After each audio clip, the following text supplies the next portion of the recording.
اعوذ باللہ من الشیطان الرجیم بسم اللہ الرحمن الرحیم قال الشیخ عبد القادر الجیلانی درست العلم حتی یکون کتبا صدقت یا شیخ ان اللہ وملائکتہ یصلون علی النبی یا ایہا الذین آمنوا صلوا علیہ وسلموا تسلیما بلغ العلا بکمالہ کشف الدجی بجمالہ۔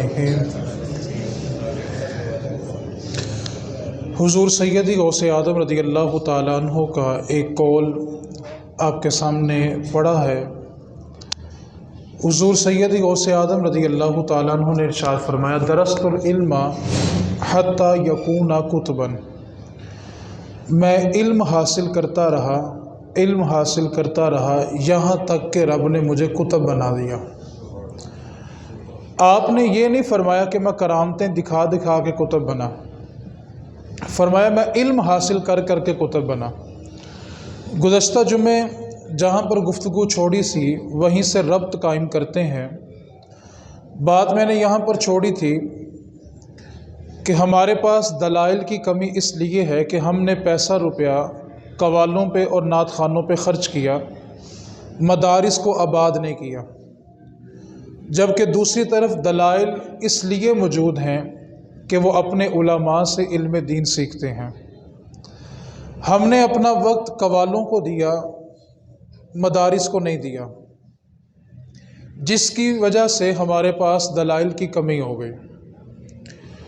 حضور سیدی غوث اعظم رضی اللہ تعالیٰ عنہ نے 33 برس فتویٰ لکھا ہے، 33 برس آپ نے علم دین پڑھایا ہے اور 40 سال آپ نے درس قرآن دیا۔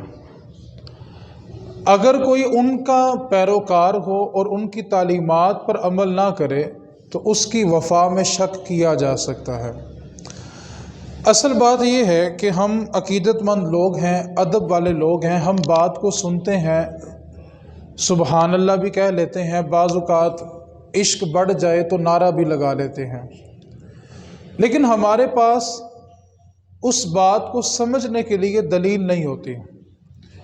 آج کے خطبہ جمعہ میں میں صرف اور صرف حضور سیدی غوث اعظم رضی اللہ تعالیٰ عنہ کی ایک کرامت اس کو سمجھانے کی کوشش کرتا ہوں کہ اولیاء اللہ سے جو کرامات کا ظہور ہوتا ہے اس کے پیچھے پورا فلسفہ ہوتا ہے، اس کے پیچھے پوری دلیل ہوتی ہے، لیکن ہم نے ساری زندگی صرف اپنے آپ کو کرامات سننے تک محدود رکھا، اس کو علم کے ترازو میں تولنے کی کوشش نہیں کی۔ ایک کرامت آپ بچپن سے سنتے آ رہے ہیں، حضور سیدی غوث اعظم رضی اللہ تعالیٰ عنہ کے پاس ایک آپ کا مرید آیا، کہنے لگا حضور رمضان شریف کا مہینہ چل رہا ہے، کل جو روزہ ہے اس کی افطاری آپ میرے گھر میں کر لیں۔ آپ نے فرمایا ٹھیک ہے۔ کچھ دیر کے بعد دوسرا مرید آیا، کہنے لگا حضور آپ افطاری میرے گھر میں کر لیں۔ آپ نے فرمایا ٹھیک ہے، کل کی افطاری تیرے گھر ہوگی۔ تیسرا بندہ آیا، اس نے دعوت پیش کی، آپ نے اس کی دعوت کو بھی قبول کیا، حتیٰ کہ آپ کو 70 لوگوں نے روزہ افطار کرنے کی دعوت دی، آپ نے سب کی دعوت کو قبول کیا۔ اب اگلے دن جب حضور سیدی غوث اعظم رضی اللہ تعالیٰ عنہ کی مجلس لگی تو ہر مرید بڑا خوش ہے۔ ایک نے دوسرے سے پوچھا کہ بھئی تم کیوں خوش ہو؟ کہنے لگا میں اس لیے خوش ہوں کہ کل پیر صاحب نے روزہ میرے گھر کھولا تھا۔ کہہ رہا تم تو جھوٹ بول رہے، کل تو وہ میرے گھر تھے۔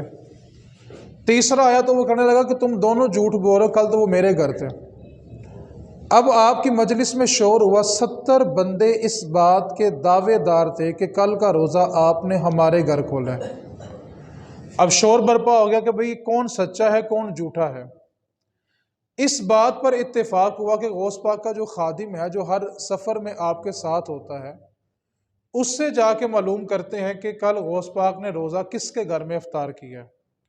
سب لوگ جمع ہوئے، آ کے اس خادم سے پوچھا کہ آپ بتاؤ کہ کل غوث پاک نے روزہ کس کے گھر میں کھولا ہے؟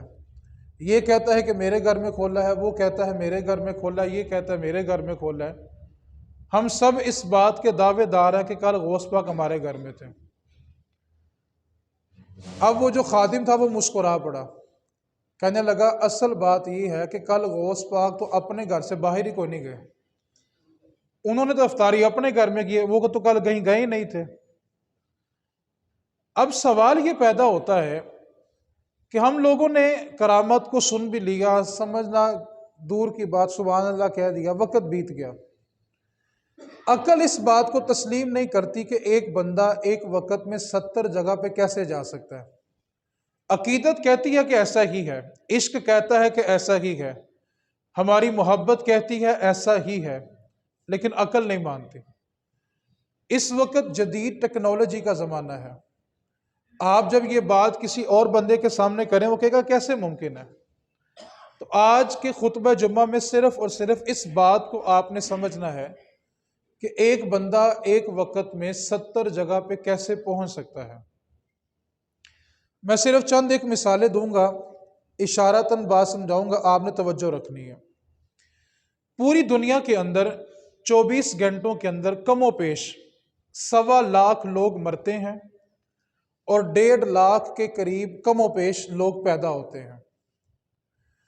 اب آپ مجھے بتائیں، روزانہ پاکستان میں بھی بندہ مرتا ہے، انڈیا میں بھی مرتا ہے، افغانستان میں، یورپ کی جتنی پٹی ہے، عرب کی جتنی پٹی ہے، جہاں جہاں انسان بستے ہیں وہاں وہاں انتقال بھی ہوتا ہے۔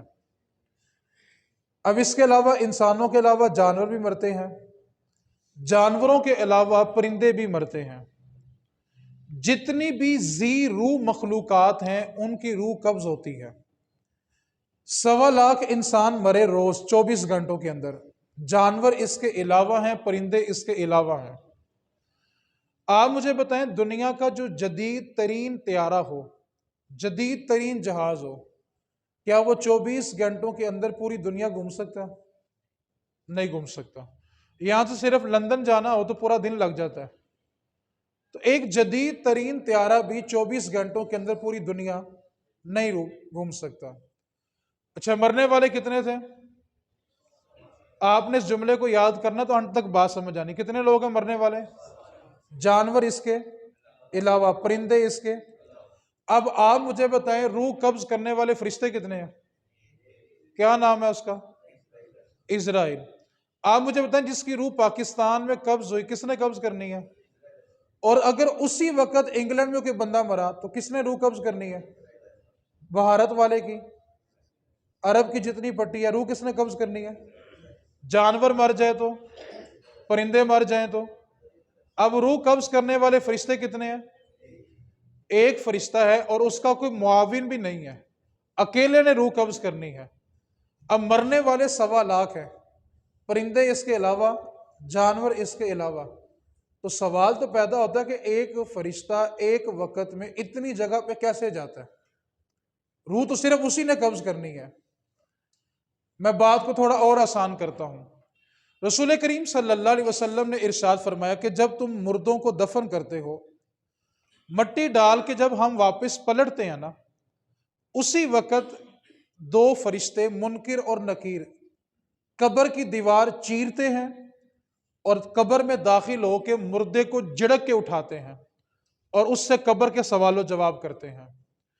رسول کریم صلی اللہ علیہ وسلم کا فرمان ہے کہ تم مردوں کو کسی بھی وقت دفن کرو، آپ صبح کے وقت کریں، شام کے وقت کریں، جب مردہ قبر میں آنکھیں کھولتا ہے نا، جب فرشتہ اس کو آ کے اٹھاتا ہے، تو مردے پہ جو قبر میں وقت ہوتا ہے وہ عصر کے بعد اور مغرب سے پہلے کا ہوتا ہے۔ سورج غروب ہونے سے پہلے جو 20 منٹ ہوتے ہیں نا، میت کو قبر میں وہ وقت میسر ہوتا ہے، چاہے آپ نے اس کو کسی بھی وقت دفن کیا ہو۔ جب مردہ اپنی قبر میں آنکھیں کھولتا ہے تو عصر کے بعد اور مغرب سے پہلے کا وقت ہوتا ہے۔ مرنے والے کتنے ہیں جی؟ یہ نہیں آپ نے بولنا۔ اچھا، سب پہ وقت کون سا ہے جی؟ عصر کے بعد اور اگلی حدیث پاک جامع ترمذی کی، رسول کریم صلی اللہ علیہ وسلم نے ارشاد فرمایا، کسی مردے کو دفن کیا جائے، ڈوب کے مر جائے، جل کے راکھ ہو جائے، جانور کھا لے، کہیں بھی مردہ ہو، اس سے قبر کے 3 سوال ضرور پوچھے جائیں گے۔ دوسری بات، وہ مرنے والا مسلمان ہو یا غیر مسلم، قبر کے 3 سوال سبھی سے ہوتے ہیں۔ مسلمانوں سے بھی ہوتے ہیں، غیر مسلم سے بھی ہوتے ہیں، ہندو ہے، سکھ ہے، عیسائی ہے، کسی بھی مذہب کے ساتھ اس کا تعلق ہے، 3 سوال جو قبر کے ہیں وہ سب سے پوچھے جائیں گے۔ حتیٰ کہ 29واں پارہ پڑھے، اللہ تعالیٰ ارشاد فرماتا ہے کہ جو ریڑھ کی ہڈی جہاں ختم ہوتی ہے نا، وہاں پہ ایک پرزہ ہوتا ہے، سارا انسان جل کے راکھ بھی بن جائے نا، وہ حصہ سلامت رہتا ہے۔ اور اللہ تعالیٰ کا قرآن کہتا ہے کہ ہم قیامت والے دن اسی حصے سے سارا انسان دوبارہ تعمیر کریں گے۔ اگر وہ سارا جل کے راکھ بھی ہو جائے، وہ جو حصہ بچ گیا نا، اگر ثواب ہے تو اسی حصے کے اوپر، اگر عذاب ہے تو اسی حصے کے اوپر، وہ کبھی ختم نہیں ہوگا۔ اور قیامت والے دن بروز محشر حساب و کتاب کے لیے پھر اسی حصے سے پورا انسان دوبارہ ترتیب دے دیا جائے گا۔ اب مرنے والے کتنے تھے جی؟ 1.25 لاکھ۔ سب پہ وقت کون سا تھا؟ عصر کے بعد اور مغرب سے۔ اچھا مجھے آپ ایک بات بتائیں، جو بندہ پاکستان میں مرا ہے اس سے حساب و کتاب کس نے کرنا؟ منکر اور انڈیا والے سے، یورپ والے سے، عرب کی جتنی پٹی ہے، سب پہ وقت کون سا ہے؟ عصر کے بعد اور۔ اب بتائیں فرشتے تو 2 ہیں، وہ ایک ہی وقت میں 1.25 لاکھ جگہ پہ کیسے جاتے ہیں؟ عقل مانتی ہے؟ قرآن اور حدیث تو کہہ رہے ہیں وہ جاتے ہیں۔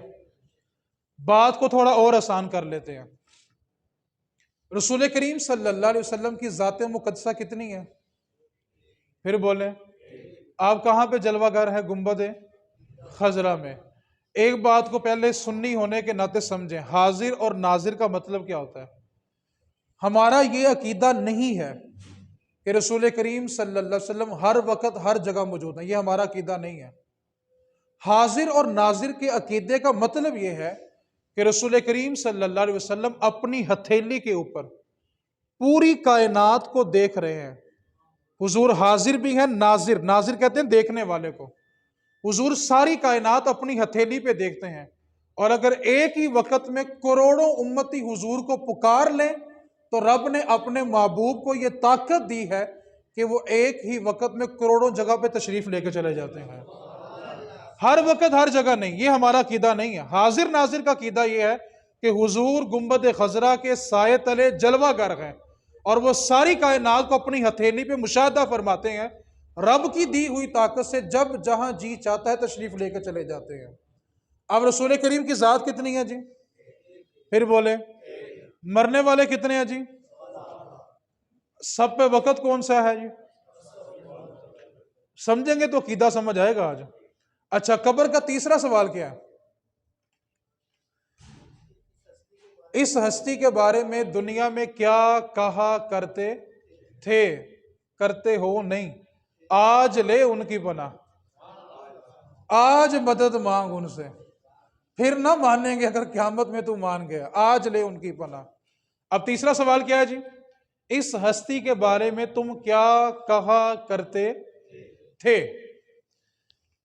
شرعی مسئلہ سنیں، نبی کی تصویر بنانا کفر ہے، کیونکہ نبی جیسا کوئی ہو ہی نہیں سکتا۔ جو شخص نبی کا خاکہ بنائے وہ دار اسلام سے خارج ہے۔ نبی کی تصویر بنانا کفر ہے، کیونکہ نبی کی مثل کوئی ہو سکتا نہیں ہو سکتا۔ اب آپ مجھے بتائیں قبر کا تیسرا سوال کیا ہے؟ اس ہستی کے بارے آپ مجھے بتائیں، نبی کی تصویر بنانا کیا ہے جی؟ کفر ہے۔ قبر میں حضور کی تصویر دکھا کر نہیں پوچھا جائے گا، بلکہ ہر قبر کے اندر حضور خود جلوہ گر ہوں گے، وہ قبر مسلمان کی ہو یا غیر مسلم کی، حضور ہر جگہ جائیں گے۔ آگے پہچانے یا نہ پہچانے وہ بات کا مسئلہ ہے، حضور ہر قبر میں جلوہ گر ہوں گے۔ اب آپ مجھے بتائیں مرنے والے کتنے تھے جی؟ پوری دنیا میں لوگ مرے، سب پہ وقت کون سا ہے؟ عصر کے بعد اور مغرب سے پہلے کا۔ آپ مجھے ایک بات بتائیں، حضور کی ذات کتنی ہے؟ تصویر بنانا کفر ہے، تو قبر میں دکھایا کیا جائے گا؟ حضور کا چہرہ دکھایا جائے گا۔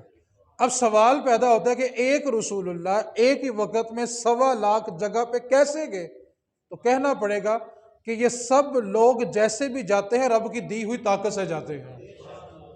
اس بات کو اور آسان کر لیتے ہیں. آج عقیدہ سمجھا کے چھوڑنا ہے آپ کو. اچھا، ایک بندہ اپنے گھر میں نیوز چینل آن کرتا ہے. کسی ایک چینل کا نام لیں گے تو مشہوری ہو جائے گی، چلو کوئی بھی سمجھ لو یار، ٹھیک ہے، چلو جیو نیوز ہی کر لو، بدبختوں کا چینل ہی کر لو. ایک بندے نے پاکستان میں جیو نیوز لگایا تو جو تصویر پاکستان والے کو نظر آ رہی ہے، انڈیا والا لگائے تو سعودی عرب والا بولیں گے تو آج عقیدہ بڑا پکا یاد ہوگا. عرب والا لگائے تو یورپ والا لگائے تو. اچھا، وہ جو بندہ ہر کوئی اپنے گھر میں دیکھ رہا ہے، وہ بندہ بیٹھا کہاں پہ ہوا ہے؟ ایک چھوٹے سے بند کمرے میں. اس بندے کے سامنے ایک کیمرہ لگا دیا گیا. اس کیمرے کا کمال یہ ہے کہ اس نے ایک بندے کو بند کمرے میں بٹھایا اور ایک ہی وقت میں اس بندے کو پوری دنیا میں پھیلا دیا. جہاں جہاں انسانیت ہے، ٹیکنالوجی بستی ہے، وہاں وہاں جب وہ بندہ چینل کو لگائے گا تو وہی بندہ سامنے نظر آئے گا جو اس بند کمرے میں بیٹھا ہوا ہے. اچھا، اگر اس بندے نے کپڑے کالے رنگ کے پہنے ہوں تو ساری دنیا میں کون سے نظر آئیں گے؟ کالے. سفید پہنے ہوں تو اچھا. اب ایک کیمرے کا کمال یہ ہے کہ وہ ایک وقت میں ایک بندے کو پوری دنیا میں پھیلا سکتا ہے. یار گورے نے ایک چیز بنائی، گورے نے، جو رب کو رب بھی نہیں مانتا، اس نے ایک چھوٹی سی چیز بنائی. اس چھوٹی سی چیز کا کمال یہ ہے کہ وہ ایک وقت میں ایک بندے کو کروڑوں جگہ پہ لائیو دکھا سکتا ہے. یار گورے کی بنائی چیز سارے مانتے بھی ہیں، استعمال بھی کر رہے ہیں، اور جب بات ہے نبیوں ولی کی تو پوچھتے ہیں لکھا کہاں پہ ہوا ہے. یار گورے کی بنائی شے کا کمال یہ ہے کہ وہ ایک بندے کو ایک ہی وقت میں کروڑوں جگہ پہ دکھا سکتا ہے. تو سوچو جن کو طاقت میرا خدا عطا فرمائے، جن کو طاقت ہی خدا نے دی ہے. اب تو پیرس کے اندر، فرانس کے اندر دیکھیں لوگوں نے اڑنا شروع کر دیا. وہ جتنا بچوں کا سکول بیگ ہوتا ہے نا، اتنا سا بیگ انہوں نے اپنی کمر پہ لگایا، اس کے اندر مشینری ڈالی. اب وہ اپنے دفتر آنے جانے کے لیے ہوا میں اڑ کے جاتے ہیں. یار انگریز ترقی کرے، اتنی سی چیز بنا کے تو انسان کو ہوا میں اڑا سکتا ہے. تو جن کو طاقت میرا خدا دے، ان کے بارے میں ہم شک میں پڑ گئے. ایک بات کو پلے باندھیں، سائنس جتنی ترقی کرے گی اتنا سنیوں کا عقیدہ مضبوط کرے گی. سائنس نے جہاں تک بھی ترقی کی ہے ہمارے عقیدے کو مضبوط کیا. میں مثال کو اور آسان کرتا ہوں. ہم کھڑے ہو کے صلاۃ و سلام پڑھیں تو لوگ کہتے ہیں جی آپ کیوں پڑھتے ہو؟ آواز تو جاتی کوئی نہیں. آپ مجھے ایک بات بتائیں، آپ کا کوئی عزیز مدینہ المنورہ چلا جائے، وہ جالیوں کے سامنے کھڑے ہو کے آپ کو ٹیلی فون کرے اور لوڈ سپیکر کھول دے، وہ آپ کو السلام علیکم کہے، آپ وعلیکم السلام کہے، تو جب آپ اس کو سلام کا جواب دیں گے، اس نے سپیکر جالیوں کے سامنے کھولا ہوا ہے. آپ مجھے بات بتائیں، آپ کی آواز روزے تک پہنچی کہ نہیں پہنچی؟ کسی کو شک؟ کوئی شک نہیں ہے. یار گھوڑے نے ایک چھوٹی سی چپ بنائی ہے، چپ چھوٹی سی، یہ موبائل کے اندر ایک چھوٹا ٹکڑا ہوتا ہے، وہ ناخن سے بھی چھوٹا ہوتا ہے. اس چپ کا کمال یہ ہے کہ بندہ 7 سمندر پار بیٹھ کے ہلکا سا ہیلو کہتا ہے، سلام کا جواب دیتا ہے، تو اس کی آواز جالیوں تک جا سکتی ہے. تو کیا مصطفیٰ خود سماعت نہیں فرما سکتا؟ یار گورے کی شے کو سبھی نے مانا، استعمال بھی کر رہے ہیں، اس کا جی بھر کے استعمال کر رہے ہیں. اور جب بات اولیاء اور انبیاء کی ہے تو شک میں پڑ جاتے ہیں. میں بات کو اور آسان کرتا ہوں. ایک بندہ کار میں بیٹھا ہوا ہے، اس نے سارے شیشے بند کیے ہوئے ہیں. کار کے باہر ایک بندہ کھڑا ہو کے زور زور سے چیخ رہا ہے، کار والے سے بات کر رہا ہے. گاڑی کے اندر آواز آئے گی؟ کیوں؟ شیشے بند ہے، اندر آواز آتی. اچھا، جو بندہ گاڑی کے اندر بیٹھا ہوا ہے، اس کو امریکہ میں بیٹھے بندے نے فون کیا اور ہلکا سا کہا ہیلو، آواز گاڑی میں آئی. بندہ تو امریکہ بیٹھا ہوا ہے، سامنے والے کی کیوں نہیں آئی؟ کیونکہ اس نے وسیلہ استعمال نہیں کیا. امریکہ والے نے وسیلہ استعمال کیا، ہیلو ہلکا سا فون کے ذریعے کہا، تو 7 سمندر پار اس کی آواز آ گئی. یہی بات جب جناب عمر فاروق کے بارے کی جاتی ہے کہ جناب عمر فاروق جمعے کا خطبہ دے رہے تھے، اور جمعے کے خطبے میں آپ نے بار بار کہا یا ساریۃ الجبل، اے ساریہ پہاڑ کے پیچھے چلا جا. تو جمعے کے خطبے کے بعد صحابہ کہنے لگے امیر المومنین، ساریہ جنگ لڑنے گئے ہوئے ہیں نہاوند کے اندر، جو مدینے سے 1 مہینے کی مسافت پہ ہے، اور آپ بار بار خطبے میں کہتے ساریہ پہاڑ کے پیچھے ہو جا. آپ نے فرمایا کہ میں دیکھ رہا تھا کہ ساریہ پہ دشمن پیٹھ کے پیچھے حملہ کرنے والا ہے، تو میں نے کہا ساریہ اپنی جگہ کو چھوڑ دے. کچھ نے مان لیا، کچھ نے نہیں مانا. جو لنگوٹیا ہوتا ہے نا، لنگوٹیا، وہ جلدی عزت تسلیم نہیں کرتا. کہندا اے تو میں نے کھیڈیا کردا سی، اینوں کہ میں عزت لب گئی. آپ مجھے بتائیں، جب بندے کی نظر زیادہ کمزور ہو تو نمبر اینک کا بڑھانا پڑتا ہے. نمبر نہ بڑھائیں تو صحیح نظر آتا. جب ایک دوست کو عزت مل جائے نا تو لنگوٹیا پرانی اینک سے دیکھ رہا ہوتا ہے، وہ نمبر بڑھاتا ہی نہیں ہے. تو جناب عمر فاروق کا نا بچپن کا ایک دوست تھا، کہنے لگا عمر کیا میں ہو سکتا ہے. اب جنگ ختم ہو گیا تھے، ساریہ جنگ جیت کر واپسی مدینے لوٹے. عرب کے اندر آج بھی دستور ہے کہ جب لوگ سفر کر کے آتے ہیں نا تو لوگ ان سے سفر کے حالات پوچھتے ہیں. حضرت ساریہ جنگ جیت کے آئے تو صحابہ نے ان کو مسجد نبوی میں بٹھایا، جنگ کے حالات پوچھے.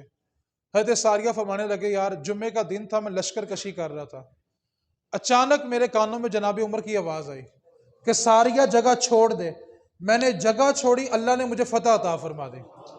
اب سب نے مانا. ایک لنگوٹیا تھا جناب عمر، کہنے لگا عمر میری بات سن، میں تجھے بچپن سے جانتا ہوں، تیرے باپ خطاب کے 5 اونٹ ہوتے تھے اور وہ تجھے چھڑیوں سے مارا کرتا تھا کہ تجھ سے 5 اونٹ ایک قطار میں کھڑے نہیں ہوتے تھے. تو ایک اونٹ آگے کرتا تھا، دوسرا پیچھے، تیسرا آگے کیا، چوتھا پیچھے. تجھ سے 5 اونٹ ایک قطار میں کھڑے نہیں ہوتے تھے. آج تیری آواز 1 مہینے کی مسافت پہ کیسے چلے گئی؟ تجھ سے تو 5 اونٹ ایک قطار میں کھڑے نہیں ہوتے تھے. فرمایا سن، جس وقت عمر سے 5 اونٹ ایک قطار میں کھڑے نہیں نہ ہوتے تھے، اس وقت وہ تیرا یار تھا، آج وہ مصطفیٰ کا یار بن چکا ہے. آج جس کے ممبر میں بیٹھ کے بات کرتا ہوں سارا کمال ممبر والے کا ہے. تو یار آپ بتائیں، جناب عمر آواز دیں تو لوگوں نے شک کیا. آج گورے کی بنائی شے نے ثابت کیا کہ آواز کروڑوں میل دور جا سکتی ہے. حدیث سنیں آپ کو ایمان تازہ ہو جائے گا. میرے رسول کریم صلی اللہ علیہ وسلم نے فرمایا کہ جب بیوی شوہر کو تانا دیتی ہے، بند کمرے میں بیوی نے شوہر کو تانا دیا، تو جنت میں حور جنت سے باہر جانکتی ہے. وہ حور جو کل کو اس بندے کی جنت میں بیوی بنے گی، جنتی حور جنت سے باہر جانک کر اس عورت سے کہتی ہے کہ اے بدبخت عورت، اس کو تنگ نہ کر، یہ چند دن کا تیرا مہمان ہے، کل کو جنت میں میرا شوہر ہوگا. اب آپ مجھے بتائیں، زمین سے آسمان کا جو فاصلہ ہے نا، 500 سال کا ہے. پھر دوسرے آسمان کا 500 سال، 7 آسمان ہے، ہر آسمان کے درمیان 500 سال کا فاصلہ ہے. اس کے بعد سدرۃ المنتہا، سدرۃ المنتہا کے پاس جا کے جنت ہے. اب بیوی نے شوہر کو تانا کہاں دیا تھا؟ بند. ساتھ والے کمرے میں آواز جاتی ہے. جامع ترمذی کے الفاظ، بیوی تانا زمین پہ دیتی ہے، جنتی حور جنت میں سنتی بھی ہے اور جواب بھی عطا کرتی ہے. جنت کہاں؟ 7 آسمان کے اوپر، اور ہر آسمان 500 سال کی مسافت پہ ہے. بیوی نے تانا دیا زمین پہ، جنت میں حور نے سنا بھی اور اس کا جواب بھی دیا. کسی بھی عقل مند انسان سے پوچھو جنتی حور کون ہے، تو وہ کہے گا کہ کل کو حضور کے جو غلام جنت میں جائیں گے، ان غلاموں کی جو بیویاں ہیں ان کو حوریں کہا جاتا ہے. یار تصور تو کرو، زمین پر بات ہو تو سنتی وہ ہے جو حضور کے غلام کی کل کو جنت میں بیوی ہوگی. یار سوچو، جس مصطفیٰ کے غلام کی بیوی کی سماعت کا عالم یہ ہے کہ بات فرش پہ ہوتی ہے، وہ عرش پہ سنتی ہے. یار جس مصطفیٰ کے غلام کی بیوی کی سماعت کا عالم یہ ہے، سوچو مصطفیٰ کی سماعت کا عالم کیا ہوگا. یار مدینہ ہم سے دور تو نہیں ہے، آج سائنس ہماری آوازیں پہنچا سکتی ہے. تو اس لیے اعلیٰ حضرت نے کہا تھا ان کی سماعت پہ لاکھوں سلام. دور و نزدیک سے جو بھی ان کو پکارتا ہے حضور سنتے بھی ہیں اور جواب بھی عنایت فرماتے ہیں. اس لیے کرامات کو سنیں، لیکن علم کے ترازو میں تول کے سنیں. جیسے ایک فرشتہ ایک وقت میں لاکھوں جگہ پہ، منکر نکیر ایک وقت میں لاکھوں جگہ پہ. سائنس کی ٹیکنالوجی نے یہ ثابت کیا کہ ایک بندہ ایک وقت میں لاکھوں جگہ پہ دیکھا جا سکتا ہے. آج سائنس نے ثابت کیا کہ انسان ہوا میں اڑ سکتا ہے. آج سب نے سائنس کو مانا، عمل بھی کیا، استعمال بھی کیا، لیکن اللہ کے نبیوں اور ولیوں کے بارے شک میں پڑ گئے. ان کے لیے بس اتنا ہی کہوں گا، آج لے ان کی پناہ، آج مدد مانگ ان سے، پھر نہ مانیں گے وہ اگر تو قیامت میں مان گیا۔ وآخر دعوانا ان الحمد للہ۔